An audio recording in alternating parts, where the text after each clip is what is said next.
my laptop for my music. Are you interfering with my creative flow here? I'm just wondering, like, what the fuck? Why you make such creative decisions sometimes? I don't make them. It's Patricia makes them for me. The universe makes them for you. Hello. Hi. Welcome to another Monday of No One Gets Away With Anything. Today Here with you today. We are. Fair enough, I accept. Ariana Lopez. And Jose Rafael Charnetti.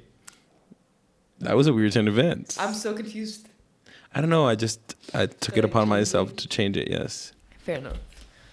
Thanks for giving back my book. I haven't finished. I know, but now I will never ever give it back. I'm kidding. Here you go. Thank you very much for your kindness. Okay, so Jose, introduce us to what this okay, episode's so gonna be. you know what just happened where I did the thing that Ariana was supposed to do? That is more or less what we're going to talk about today. I know that sounds weird as an introduction, but that's kind of it. We were talking in our last episode about openness to experience and how that changes you, and it's a lens with which you see the world. And so I kind of got freaky. If you've seen our stories, you know that we recorded that episode twice. The first time we couldn't actually finish it, but that was about 3 weeks ago. And then that day, after that episode finished, I realized that I'm really open to experience and that actually means something for me.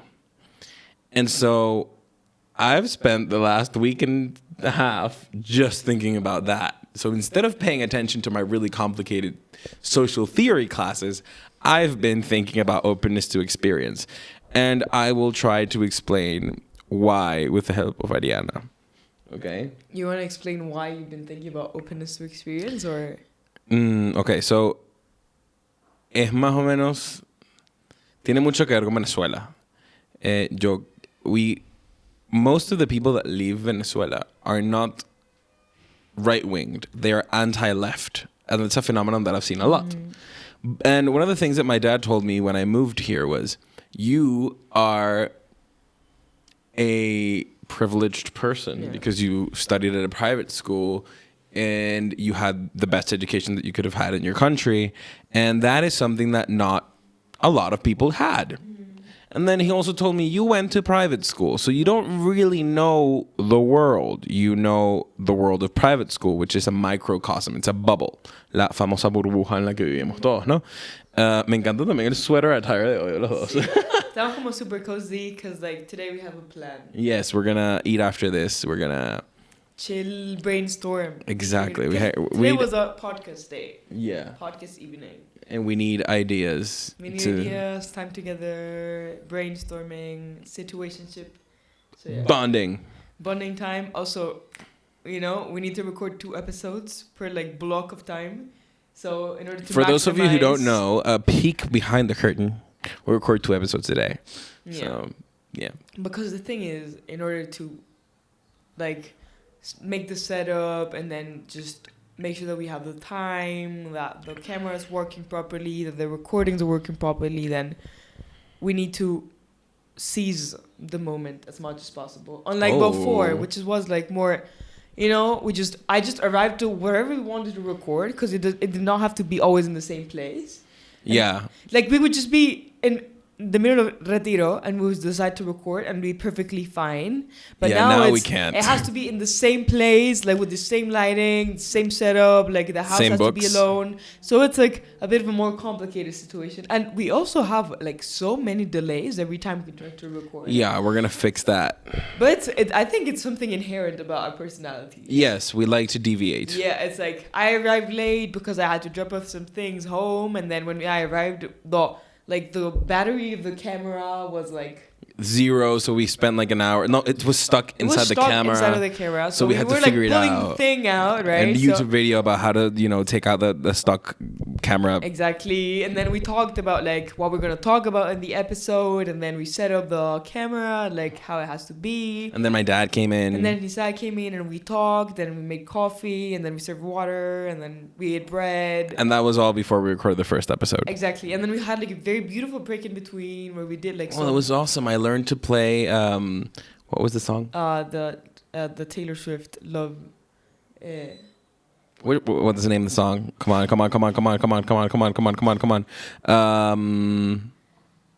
Oh my God. It's like, it's a very famous Taylor Swift song. It's like super slow. I don't know. You belong with me. Ha. Exactly. You belong with me. So yeah. What? I don't know. I felt like I was in the 3rd grade. You belong with me. It is beautiful. And then we also did some like Instagram work. We recorded the bits of stuff for you, but I was. It's interesting. One thing that you did say, which was that we're divergent people. We we get distracted. We go in like the really weird direction. How do you say that in English? En la vertiente. Sí, te vas por la vertiente. You take You go sideways, something like that. Yeah. But yeah, it's like or maybe you should go to a mental institution or something. What the fuck? So yeah, the thing is that let's get to the point. Ariana. That's exactly what I was doing. I was just like, me estaba yendo por la tangente. Tangent. You were taking the tangent, yeah. Entonces mi padre me decía esto mucho de que, ¿sabes? Viviste en Venezuela demasiado tiempo, entonces estudiaste en un colegio privado, nada más conoces esta burbuja, etcétera. Y me dijo, me encantaría que cuando llegues a España no estudies en un colegio privado, en una universidad privada, sino que that you study at a public school. Porque the moment that you study at a public school, you have to see everyone. Your public school will have people from everywhere, from different backgrounds, who think very different than you do. Which was something, it was a kind of like the crossroad moment in life where it's like, you can either, do your thing that you've always done or change. And, that ticking timer of openness to experience was like, yes, vamos a agarrar la tangente. La tangente, pues sí. I'm just going to go chill today. Yeah, like, I like it. I like it. Very comfortable. Yeah, we're doing something different today. Sponsoring. Ojalá. Yes. If they want to sponsor if you want to be a sponsor, I'm not going to complain. Okay, so let's start by saying, like, how we've been the most open to experience, like, in the past years. Well, that's it. So I started studying at university, and the thing that started happening to me was that the people that I studied with believed in things that were completely opposite to me. Not only to what I believe, to me. They were opposite to the basic values that I thought in my head, and then the same would be true for them. I would be a bother. So again, I'm not a person who is quiet. If I do not like something, I say it. And so it would be uncomfortable for them to have these unquestionable moral basis questioned by a random kid who came from Venezuela and was like, yeah, that's not right. And they were like, but it is. And I was like, no, that's not okay. And they were like, but why? But why? And I study, my classroom is 90% girls. And of the boys, I'm probably the one who speaks the most. So I can be a bit badgering, and I have to control myself in that sense. But it gets to be very fun, but it's a very difficult experience. Like, necessarily difficult. Yeah. I think, for example, in my case, unlike Jose, I still, I'm studying in a private university still. And actually, the people who I study with, I think they belong to perhaps even more of a bubble in Spain than at the one that we had in Venezuela. That's absolutely true. The more developed the society, the more bubbles within bubbles that you have. So yeah, because back home it was I think all the people who could call themselves part of the bubble were part of the same bubble. Yeah, it was like a 20,000 people bubble. Let's put it that way. Bueno, exacto. So it's I don't know if it's 20,000, but you know what I mean. For me, it's the openness to experience has been something that I think I've struggled with for a long time. So just coming here to Madrid was but you came here. That's I came here and it was out of mere intuition. I had as much arguments to defend why to stay in Venezuela as in why to go. Yeah, definitely. There's more arguments to doing something comfortable than to doing something uncomfortable. Yeah. Always. And it's emotionally the right answer actually felt like staying. It's I know what would have made me the most stable and perhaps at least the happiest in the moment would have been to stay. Absolutely. Yeah, I understand that. But still, there was a point in which I just wonder, like, you know, it's like, is this it? You know, Is this as high as far high as as I'm it gonna gets? get? Yeah, Exactly. So I was like, you know what? I'm just gonna give it a try. You see, and it's like, worst thing that can happen, I don't like, and I come back, but at least I tried. Best possible scenario ever imaginable. You're in a table recording a podcast. And you know what's the most beautiful thing? No, it's like when we were in the break, that was like playing the guitar. I felt like such a home. You see, it's like, it's such a cozy moment. Oh my God, No, that's pero so es que cute. Thank you. it's like, now that you, for me, desde que me fui a Venezuela, es como que cada vez que siento un momento en el que me siento en casa, sabes, como que me siento en familia, I treasure it so much. Yeah. I think here in Spain it's very different. It's like that thing of inviting people over and just like having chill meetings, that doesn't happen often. It's more like you for the party. Yeah. Oh, but when it's like Spanish people. Yeah, you don't just hang out. Spend quality time together. It's like, or you can go to a bar or stuff like that. But it's just like opening the doors to your house to someone, I think it's way less common than it is in Venezuela. And only that thing that you just did, where you took out the microphone from the stand, where you're like comfortable enough to just be the way that you are in your own space, but in somebody else's space. That's something that doesn't happen with Spanish people here. It's very rare that it does. You have to be living with a Spanish person for that to even be able to happen. I have friends who have very good Spanish friends with which whom they have this kind of relationship, but it always my dad just came in, tried to be very subtle. He turned off Pero gracias, the ahora light. tenemos más luz. Yes. We apparently, my dad just called me the N-word. Good. That will be in the final episode, so don't worry. And it just doesn't happen if you don't have this, time together. With like Spanish people, you mean? Yep. Yeah, I think it's like... People in general. ¿Aquí? En general, o sea, creo que en tu vida, si no tienes la confianza como para tener a alguien en tu casa y que se sientan cómodos, creo que no puedes llegar a tener ese tipo de deep home feeling. Sí, es verdad.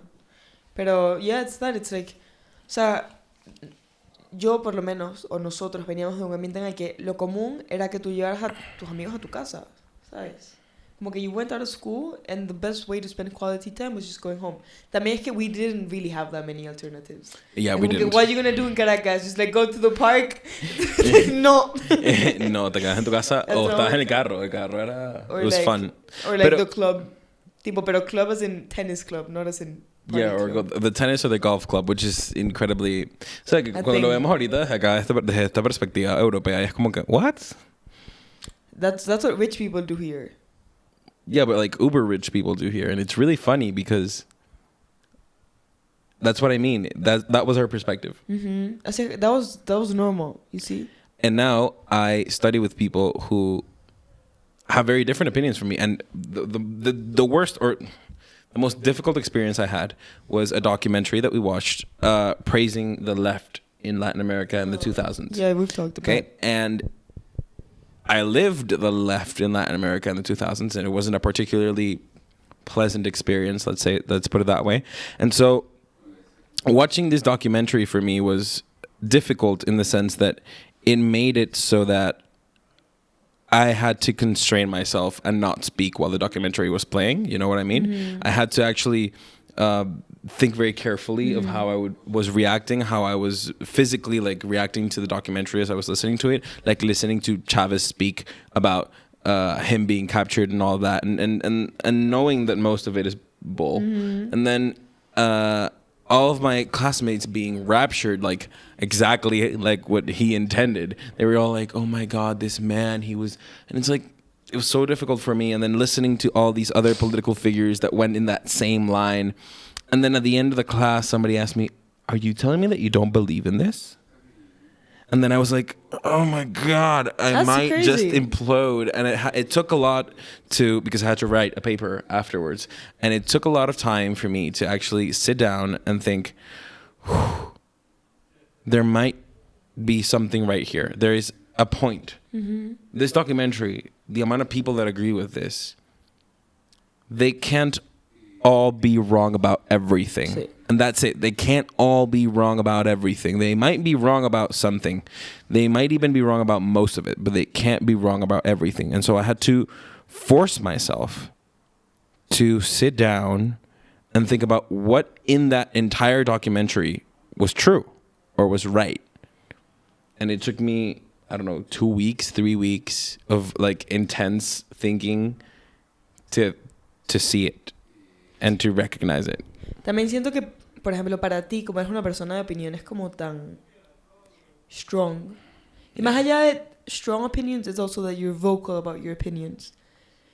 Like, listening or like for those opinions to be challenged is maybe harder, or it gets to you a bit more, right? And that's why these stories remain so relevant in your life. You see? It's like, if I see it from my perspective, for example, I think first, maybe I have not dealt with as many people who think differently than I do.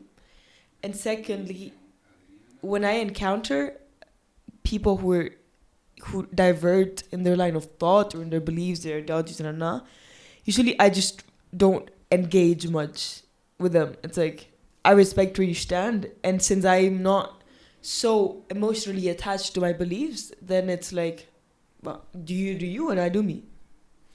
You see, I am capable of doing that, but there's two problems here, two things that bother me. One of them is the fact that I've had this thing where I have an opinion and I know that I am right, like unequivocally, like not I have an opinion and I think I might be right. I have an opinion and I know that this is correct. I know this is factual. Where nobody else in my environment knows that. And that's scary. O sea, pero por ejemplo con lo que pasó en Venezuela, dice. Por ejemplo, O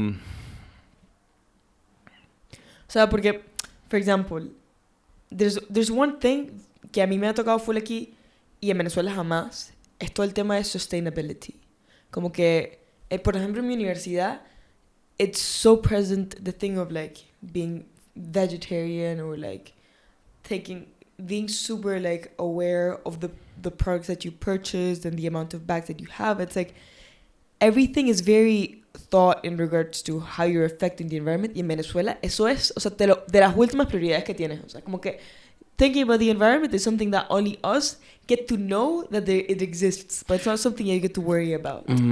Okay, it goes in that line. Ajá. Entonces, por ejemplo, my boyfriend, he was vegetarian at the beginning, ¿verdad? Y él, o sea, para él es una persona como tú, como que he fervently believes in what he believes, right? And if it's something relatively controversial, he's gonna get passionate in the discussion until like people understand where he stands, ¿verdad? Y esto es algo que o sea, he conocido a mis papás ahorita en vacaciones y mi papá y él hablaron un rato y tal y me comentaron que una de las cosas que hablaron fue esto y él le comentaba a mi papá como que I don't know how to convince people that they need to take care or like they need to watch out for their actions in order for them to look after the environment. Y mi papá lo que le dijo fue, you don't need to convince anybody, you need to understand how they think. And from there, you can start to build up your grounds, ¿verdad? Yeah, so this is what I mean. It was proven that the best way, like the environment problem is a multi-factor problem. It means that there isn't one problem with the environment. There are many problems and many factors affecting each of those problems. But if it's about conscious about the environment, the best thing that you can do for the environment is to get people out of poverty. Why? Because when people reach a certain amount of money per year in security, they start worrying about the environment. Mm-hmm. It's something like $5,000 a year or a month. Once the average population gets to about that point, they start worrying about the environment on their own. And they bolster initiatives that lead to better environmental care. That is why your boyfriend, who is from Belgium, clearly has this environmental pull. That's why most of Europe has it. That's why you go to Latin America in countries where they are, you know, the Maslow's pyramid of needs. If I don't know what my country's going to go through tomorrow, I do not care about the environment. Si no sabes qué vas a almorzar.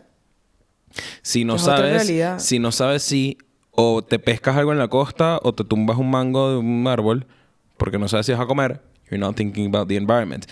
This is something that I had this exact discussion, and they were telling me exactly that. Like, I don't know how to tell people that we should be responsible about the environment. It's like, it's not only that you have the wrong perception of the problem. It's not that you have to make people more responsible about the environment or make them more conscious of it. It's that the easiest solution that makes them more the most impactful solution for the environment is one that would also help them see what you want to tell them, and you don't know it. Sí. And it feels very weird to know this and be the only one in my class at the moment that knew this, because it feels like, well, you're the one with the answers now, at least in this particular part, and it happens to me in a couple of them. I'm sure that other people have this same thing, but it happens to me that I feel like this immense weight of responsibility, like so I have this drive to look for more knowledge, even if that knowledge contradicts ideas that I like.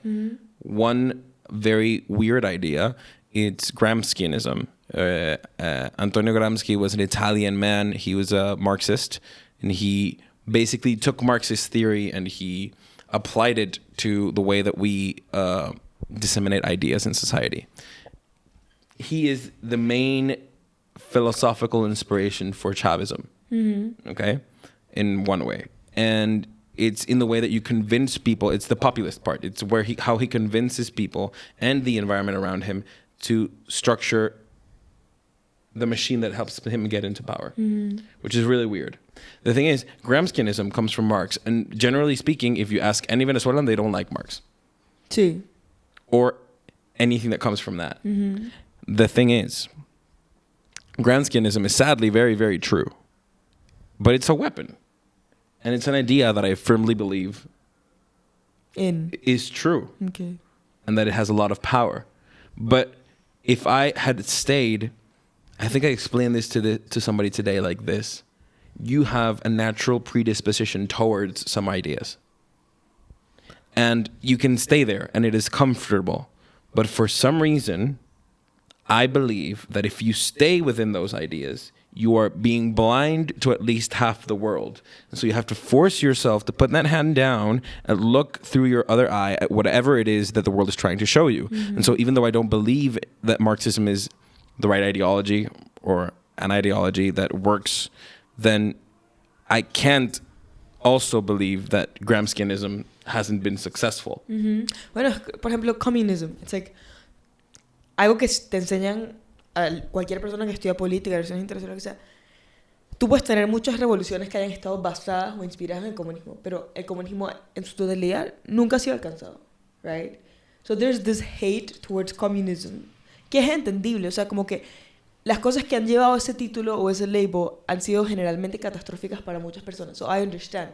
But it's this thing of like, if you don't really understand what communism means, then you cannot blame it for everything that's going on. Y va de la mano con eso. O sea, es como... No puedes echarle toda la culpa al label si en realidad como que there's something beyond. Y además, algo peor todavía. There's something about communism that you can rescue into making your current world a bit better. O sea... Definitely. Y, por ejemplo, nosotros también estudiamos Marxism el año pasado cuando estábamos en teoría política. Y me acuerdo que alguien en mi clase... Porque en mi clase pasa todo lo contrario. There's very strong right-winged people. O sea, Vox situation. Como que... Abortion, it's like... o sea, como que those type of things are a bit... Y alguien preguntó como que... Why are we studying Marx? O sea, como que ¿por qué vamos a estudiar esto? Como que what are you trying to teach us? Casi que nos vas a hacer tipo izquierdistas. And the professor was like... O sea, if you want to understand how international relations work, and if you want to understand how society works... It's indispensable that you see what this man saw, because he had a point. Que después el marxismo se ha tergiversado, que han tenido consecuencias que quizás no eran las ideales, o que it was not. The ideas went out of his hands because he died and somebody else took over with completely different motivations. Claro, pero entonces tenías una idea que era famosa, como el marxismo. You take the label, you apply it to something else, and you blame it on that. Pero blame it at the people who don't really know what's going on. Yeah, well, it would be like blaming Aristotle for slavery because he talked about slavery as an essential category in human life, you know? Total, entonces es como que... I mean, look, granted, I think Marx did a lot of stuff wrong. I think that Marxism has been implemented and it just is incompatible with humanity at the moment, at least. And but I do understand what you mean. It's like, who do you think you are to grab Marxism and then throw it out the window unless you have the uncommon, or at least uncommon today, luck to have lived through it, like you and I. O lo otro, o sea, if you want to fight against it, como que si quieres como apostar por una política que vaya más hacia el, free market, like people work for what they deserve, ¿sabes? Tienes que entender contra lo que estás luchando. Yes. O sea, the only way to defeat your enemy is that you know it, like better than what you know yourself. There's this idea that I love, which is Jordan Peterson. He lists his favorite authors. And one of the things that he does is he says, Ayn Rand, which I've talked to you about her. Ayn Rand was a very great writer in the 20th century. And she wrote a book called Atlas Shrugged. And Peterson says that the book is okay, but that what he doesn't like is the fact that she doesn't give credit to the other side of the story, not well enough. Like, she does some of it, but not to the right extent. And he says that, for example, Dostoevsky, when he writes Crime and Punishment, he does. He makes the villain as powerful as humanly possible so that his hero can be truly faced with a problem.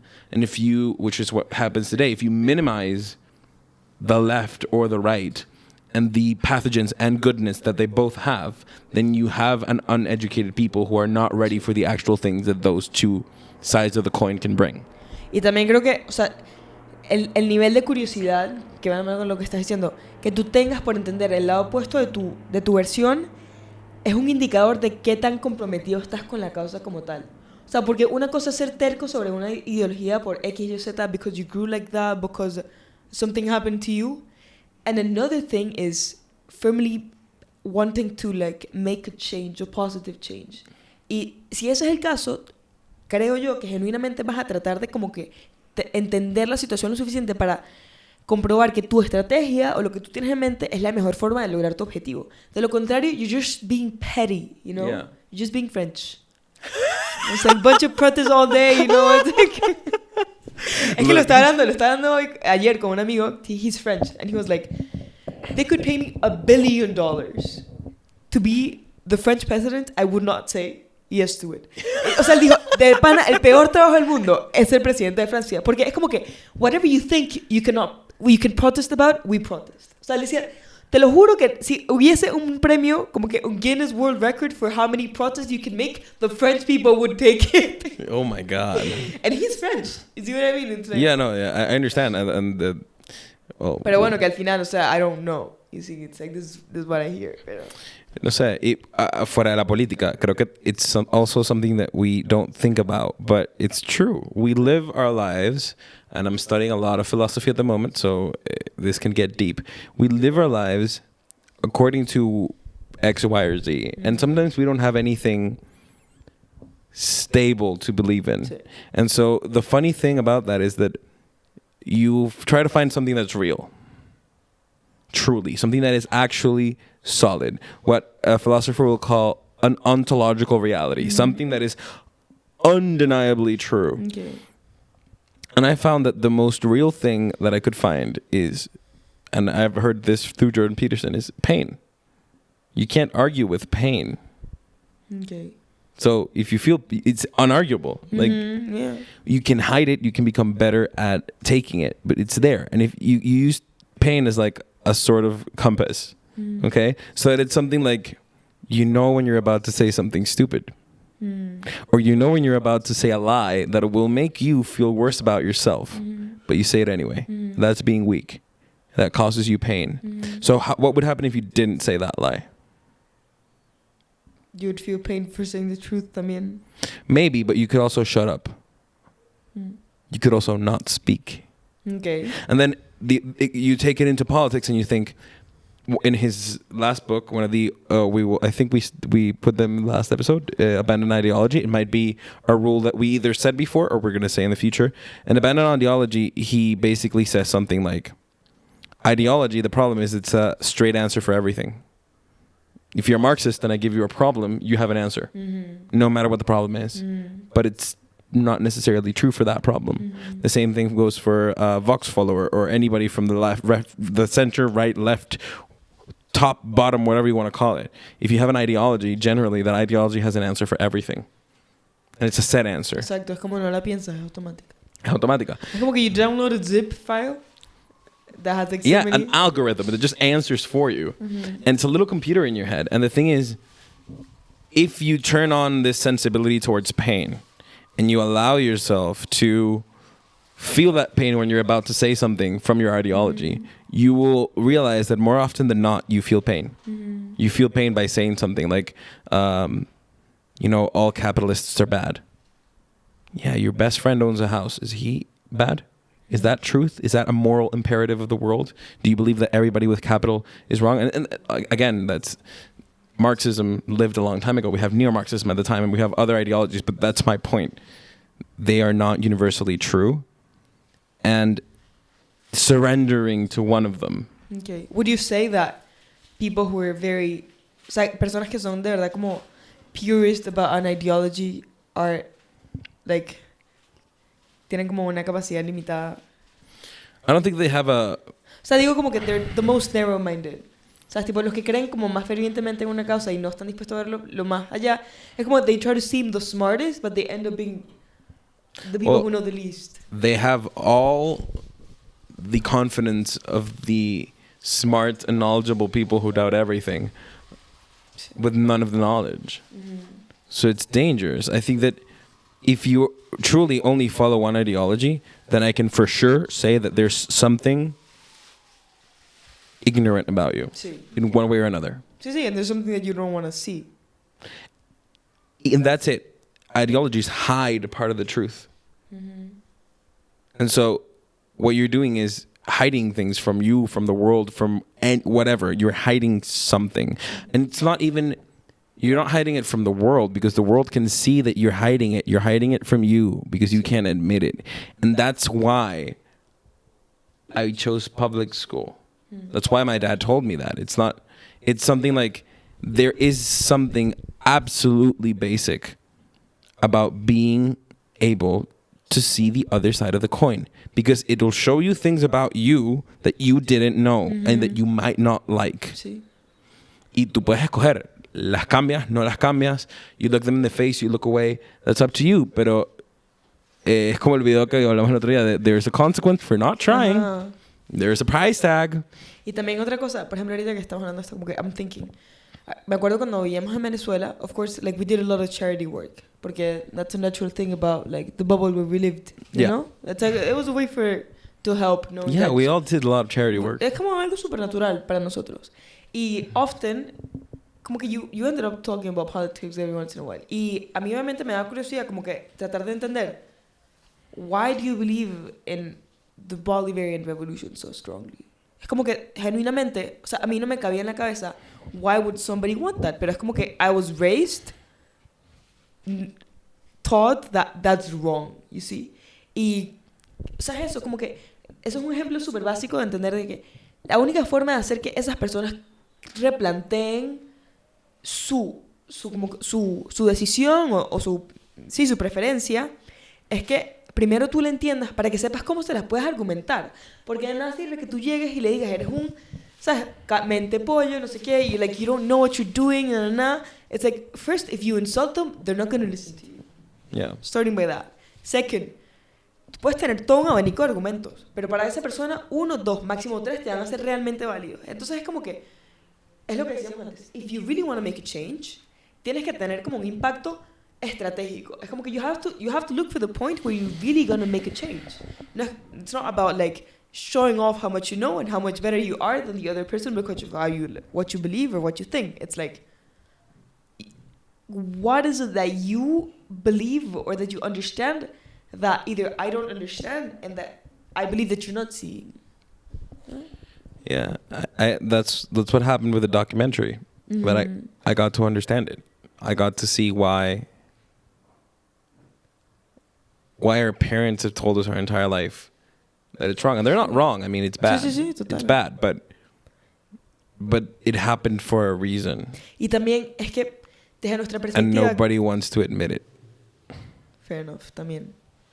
¿Es verdad? Y o sea, como que desde nuestra perspectiva quizás tiene más sentido que sientas que esté wrong, pero desde la perspectiva de alguien que fue como que they were trapped in this like promise of the revolution, como que si eres lower class y todos estos gobiernos de antes habían sido como súper ignorantes con respecto a eso. O sea, si viene alguien y te dice, I'm looking at you, I'm listening to you, I'm going to do something for you. Yeah. Obviamente tiene sentido. Pero how would that work? Because that's my point. So all of our parents told us that was wrong. That the Bolivarian revolution was wrong. And again, they're right. But they never told us what we did wrong. Es verdad. And since they never told us what we did wrong, there was nobody who really sat down and looked at the problem and said, oh, this is where we fucked up. And I don't mean a politician who stood up and did that.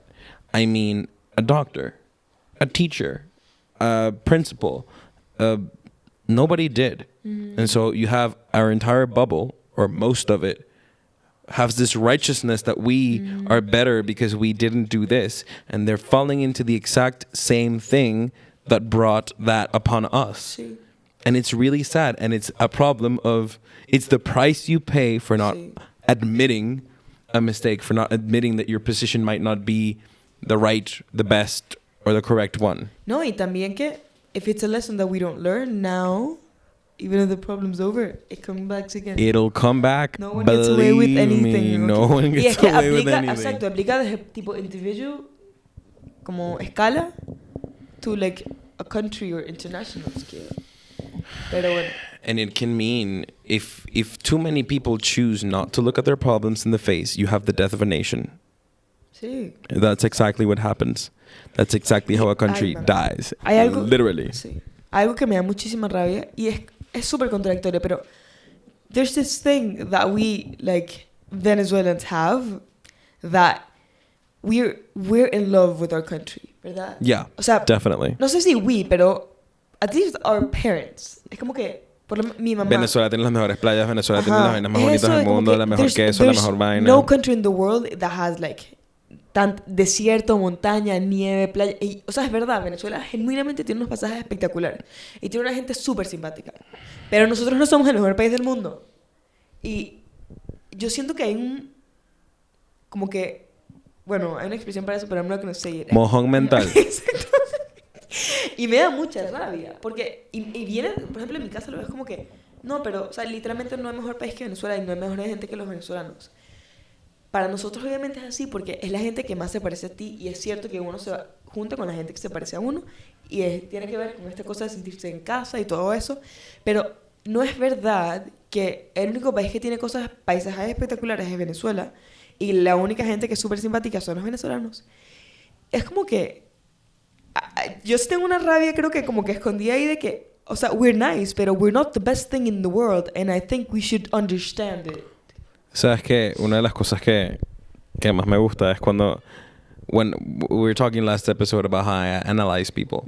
And one of the things that I like about analyzing people and that about impoliteness, about being impolite in that sense and not being afraid to tell people what I think is wrong with them, is that people are so open to you telling them something that's wrong with them.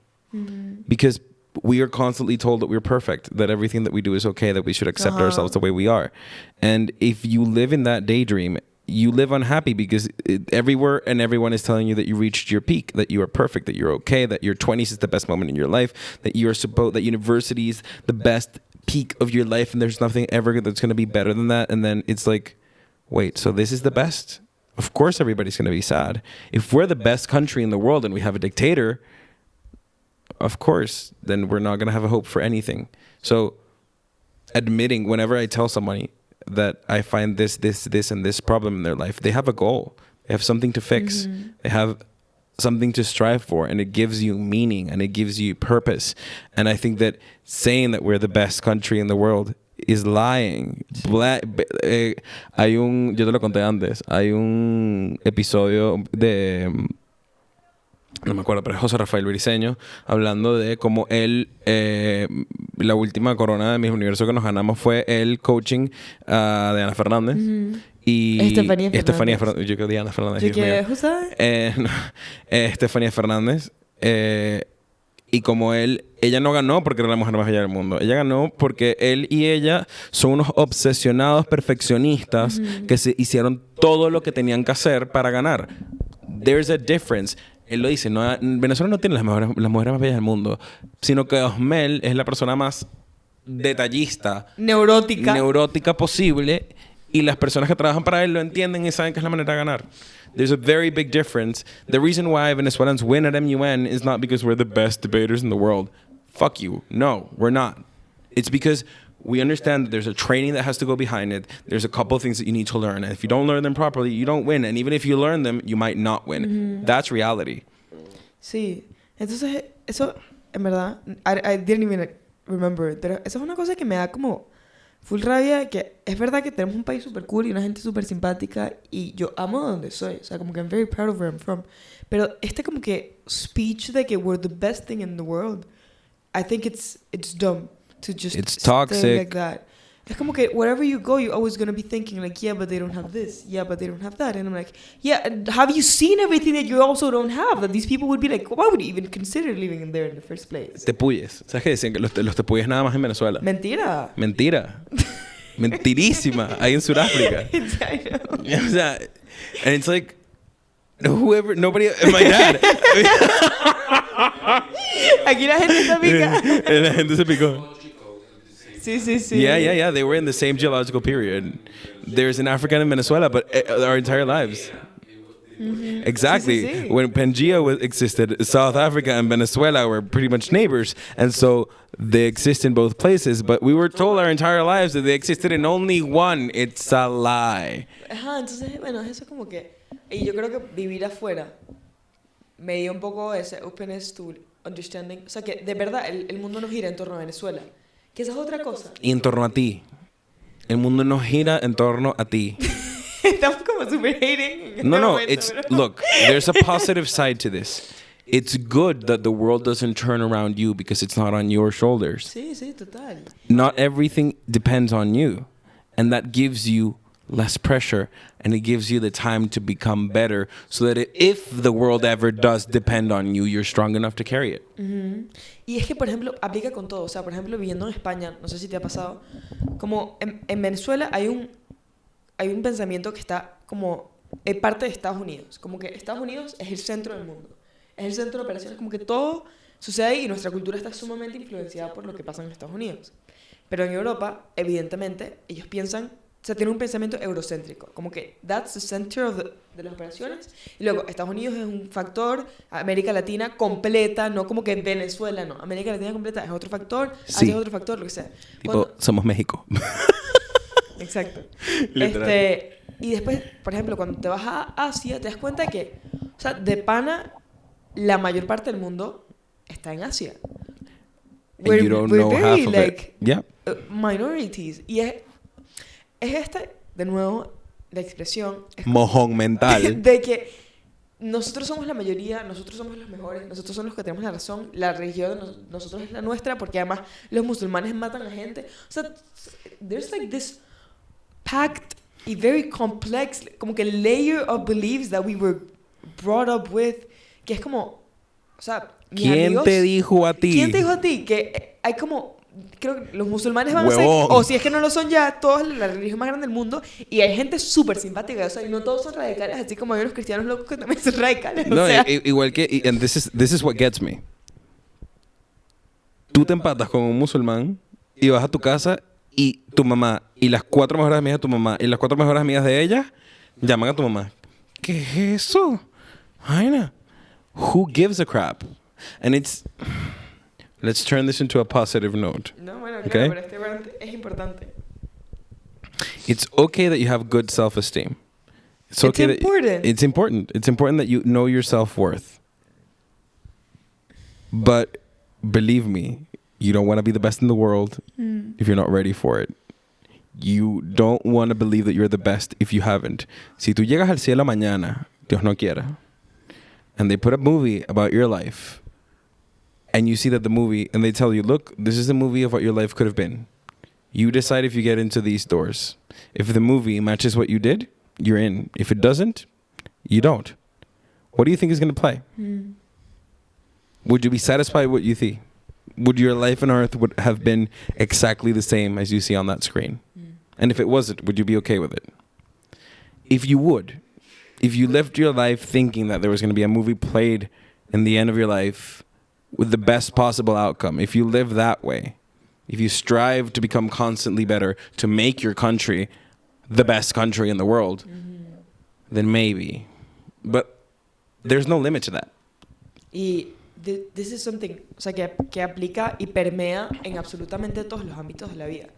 Como que nosotros podemos tener un approach un poco más político y social, pero esto aplica a cosas tan elementales y yo siempre vuelvo al tema, pero las relaciones. O sea, yo ahorita en este momento de mi vida estoy marcada por la situación. Normal. Y es como que no hay nada más difícil que estar arrecha, estar triste, estar picada y decir, coño, ¿sabes qué?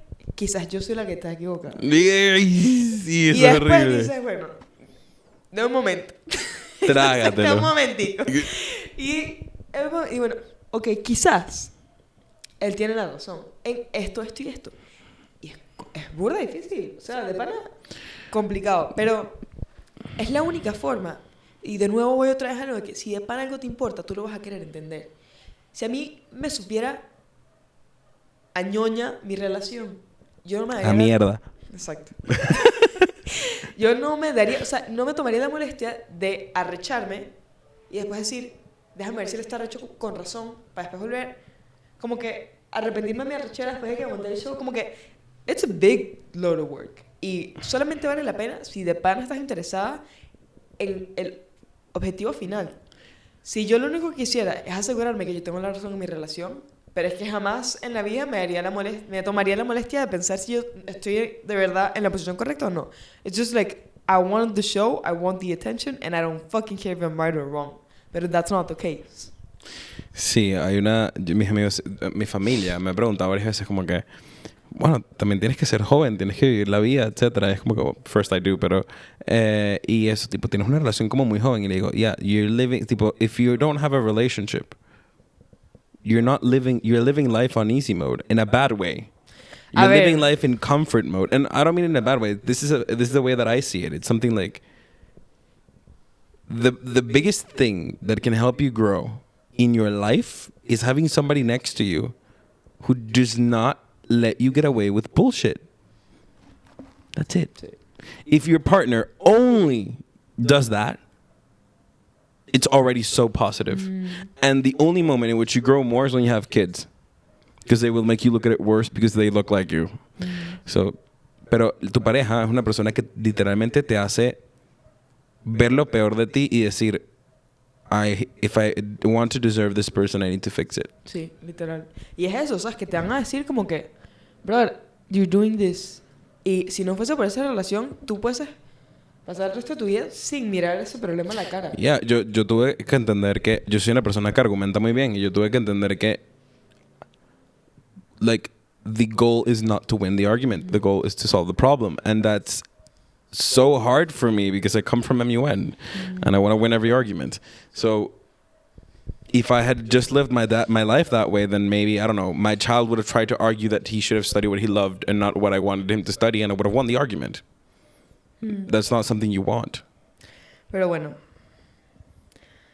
in the end, what we're trying to say is that no one gets away with anything. No one gets away with anything. Y really, like, this is not an exercise of once every political argument that you encounter in your life. O sea, es un ejercicio del día a día con las cosas más tontas que ¿sabes? Que nos pasan. Entonces al final es como que just give yourself the opportunity to question your truth. And fail. And remember that, again, no one gets away with anything, and we'll see you next Monday. Remember, we are on Spotify, Apple Music, Apple Podcasts, and YouTube. Bye. Damn, estamos arrecho, ¿no? Sí, al principio estaba como, pero de repente fue como que mamá, huevo.